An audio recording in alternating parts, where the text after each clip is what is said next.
Hello everybody and welcome to my channel.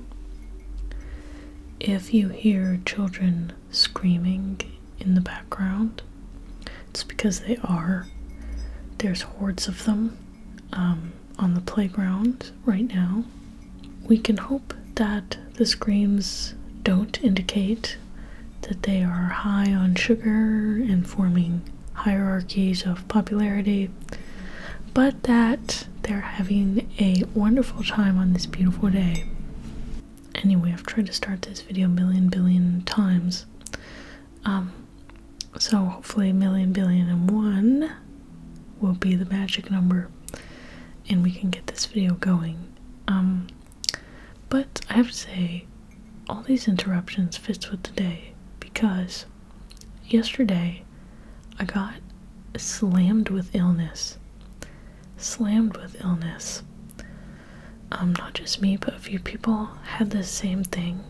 I don't know if it was like a poisoning or what, but I slept most of the day yesterday and I've taken medication today and doing good. The point is though that I woke up and I was already stressed about the day, and when I get sick because I'm a workaholic and I have a problem, when I get sick I get stressed because I can't chase my dreams and achieve my goals every second of every day. And the minute that I stop trying to become a better version of myself, I will dissolve into a million pieces and I'll never be seen again. So I have all this uptightness about my progress and my checking the boxes. And today, because I was just sick and the sun came out in London, because I don't know, when the sun comes out, sometimes when it's been gray, I just have to do it. So I went on a walk instead of doing my to-do list, and I just released myself to God. And when I say that, I mean the slice of life, the prism of life, that's completely irrational. It makes no sense. It doesn't have to be rationalized. You just relax into it like a hot tub. The part of you that dreams, intuits, etc. And I just felt really good. I listened to this song by, what's her name, Beverly Jean Copeland? Oh, I'm not gonna get this right because my crap memory, but it's just a really nice song. And went for a walk in the park, and it's that kind of attitude where you're like, bring on the consequences because they can't be that bad, whatever, and you just put your hands in the air and let go. And that's what I did. I wanted to exist being weirdly ill, medicated. I'm on that strong cold medicine, caffeinated. I got my Popular Girls cup, and having no control over the future. None. Here we go. I brush my teeth. I hope that prevents a cavity, but can't obsess over these things. And I was thinking about this phrase that I love from this author, Czesław, Miłosz, Polish name, Czesław Miłosz. Trying to get better at pronunciating things. But in his book, Native Realm, A Search for Self-Definition, this thing's genius because that title, Search for Self-Definition, He calls himself a Pansexual Image Devourer. I love that. This man, everyone, alert, is a pansexual image devourer. Yeah, heck yeah, he is. Describing his appetite, erotic appetite for the images before his eyes as he took a little boat ride with his friends from Lithuania into Germany and beyond. As a youth, back before the world wars, the good old pre-war Europe. And yeah, I think a lot of people can relate to that, of just having not seen anything besides kind of what you grew up around. Probably some chaos and mundanity at the same time. And then you go out in the world and you see things and you're like, what in the world? Everything is magic. I think even domestically though, when you're young and everything is so potent and powerful and you're just taking everything in, he is a pansexual image devourer. He devours life and he has erotic appetite. I understand that. I relate to that. I remember one of the things. Now, I had forgotten this.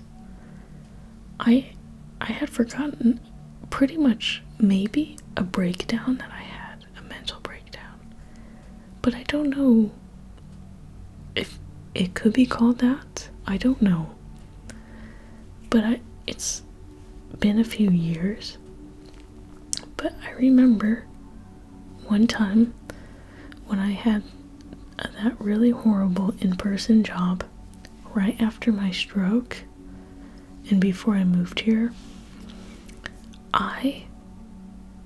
It was fully in person.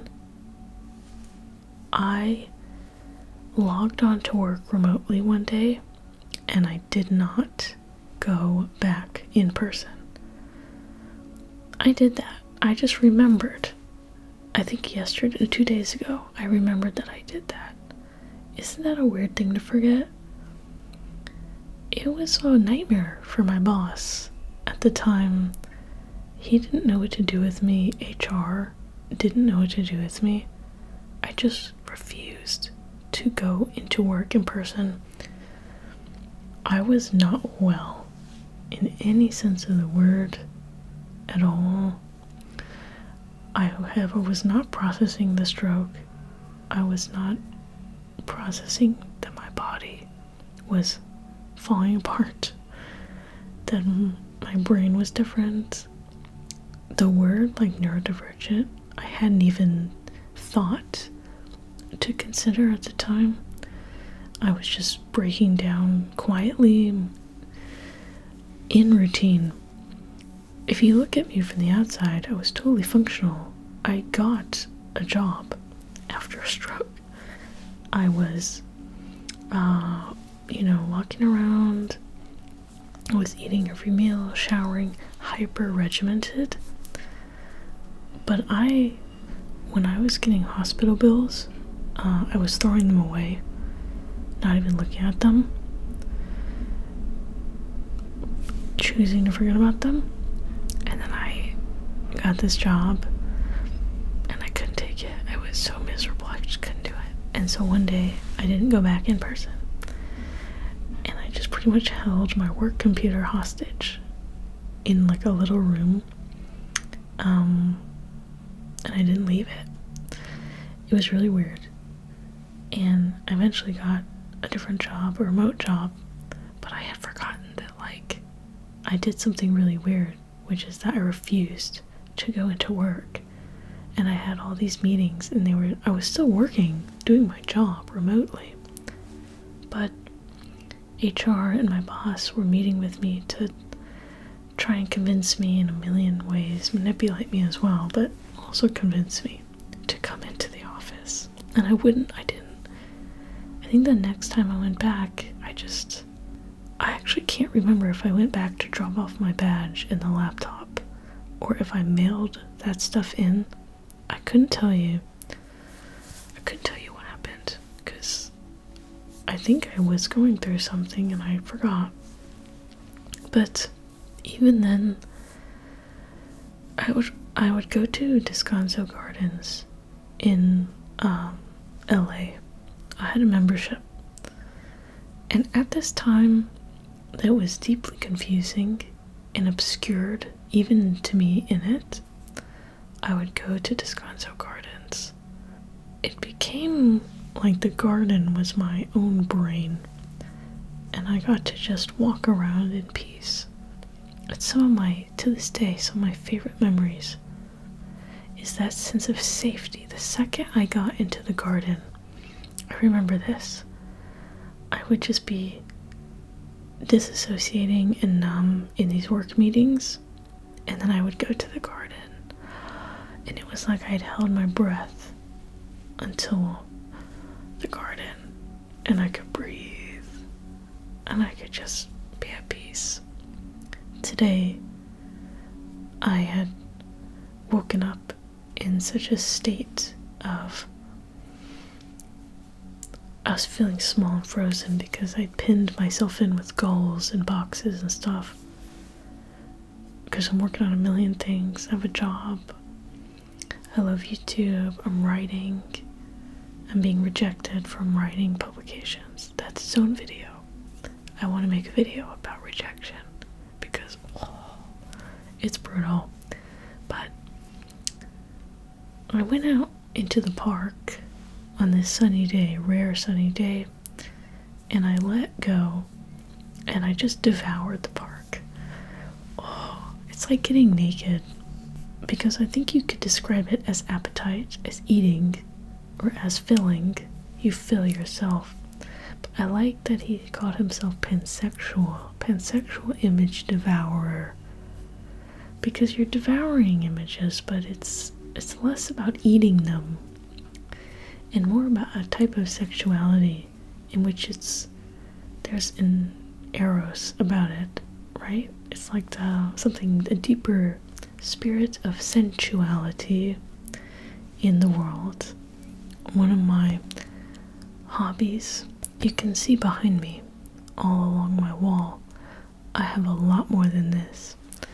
I take pictures on my phone of things when I'm out and about, and then I print them, have them printed. I go to a little place where you just use one of those machines and it prints them, and then I put them on my wall.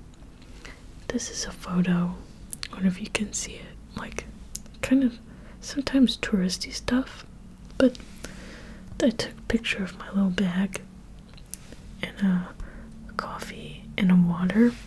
But doesn't this seem like an Instagram kind of image? Only it's for me, and I devoured this image. When I saw it, it was at a little cafe with a friend, and I put my bag on the table. I thought it looked nice, so I took a picture. And I think like people who post on Instagram and Substack and these kinds of aesthetic things, Tumblr, whatever, this becomes some image that my identity gets to be in this new way, this kind of sensual image for me, and then I get to devour it. So in some strange way, I'm creating myself in the moment in a surprising new context. I don't normally carry a bag, so this image delighted me. This is another image I devoured. This is my photograph that I took of a section of a Mike Kelly exhibit at the Tate Modern. So there was this whole big room and this whole big setup where he had these big pictures with red Solo cups. You can see some dirty feet and some KFC buckets. He did this video art piece where these people are in a classroom with like KFC and they're like fighting each other. It's really weird. So I took a photograph of just this one section of the exhibit and kept this for myself. This lives on my wall over there because it is capturing my imagination.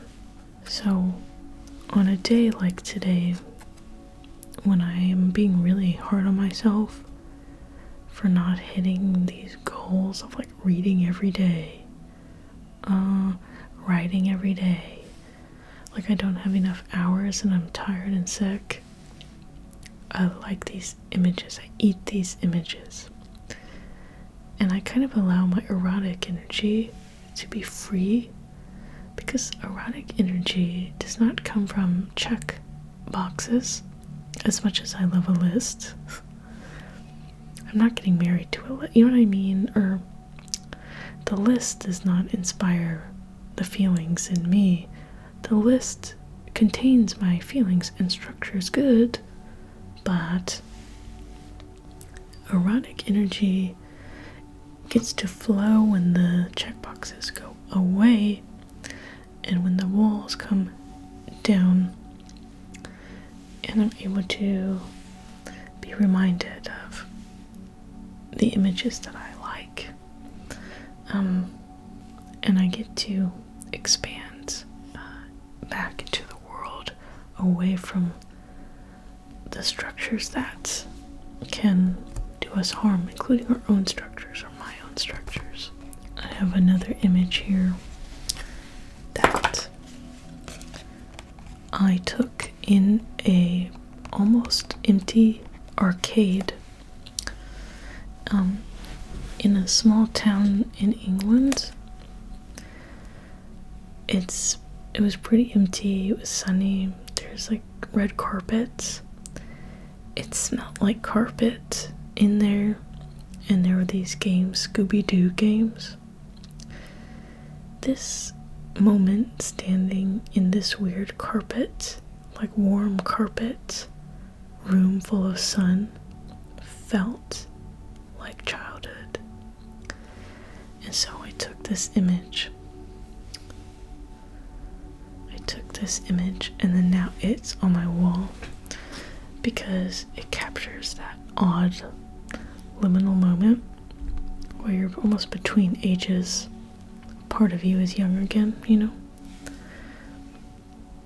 And in those moments, that's what I mean about like going back to God or something. You relax back into a more ambiguous flow of life and energy to live in these kinds of aesthetic moments.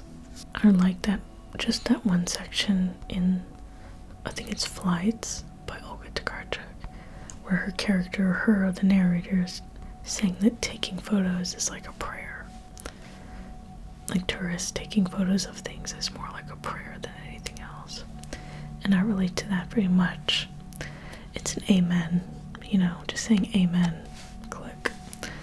And these photos, these images, these energies of encountering the world become just divine. They become, you feel like you're part of something. And that's so special, to feel part of something and not the subject. I feel like scheduling, and I'm very hard on myself, and I am the subject of that harshness. Maybe I'm even the object of that rigid structure. I'm an object of those consequences that come down on me.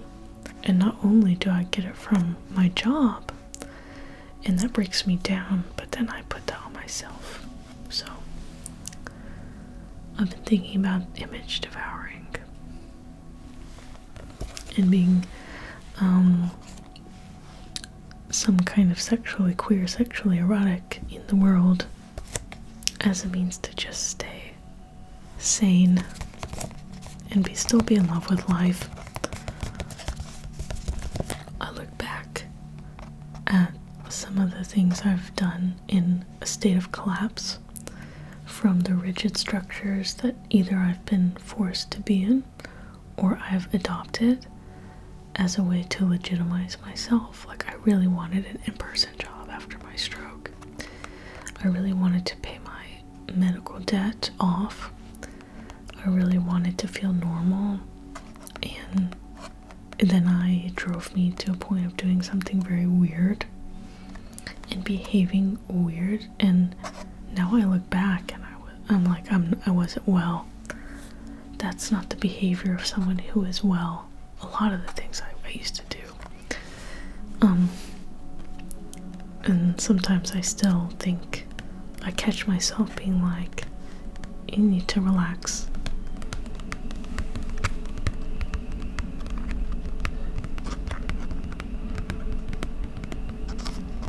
As usual, I think about what I'm saying in a video, and I don't know if it makes any sense at all, or if it is one of those more intuitive, I don't know if I'm speaking from an emotional place, but I hope that